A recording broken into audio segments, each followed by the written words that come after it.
জীবনে শান্তি লাভের জন্য ঠাকুর কয়েকটি কথা বলে গেছেন, যেগুলো যদি মেনে চলা যায় তবে জীবনে শান্তি ফিরে আসে।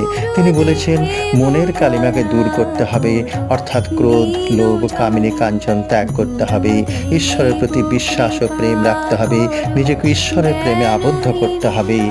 ভেদাভেদ দূর করা, মানুষের প্রতি প্রেম ও জাতি ধর্ম বর্ণ নির্বিশেষে ত্যাগ করতে হবে, সকলের প্রতি ভক্তি রাখতে হবে।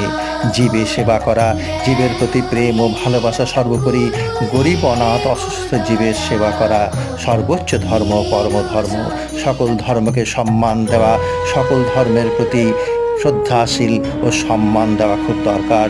তিনি আরও বলতেন, সাধু সঙ্গ, সৎসঙ্গ করলে সঠিক পথে মানুষ চলতে পারে। একবার লোভে পড়ে ভুল পথে চালিত হলে আর সে ফিরে আসতে পারে না।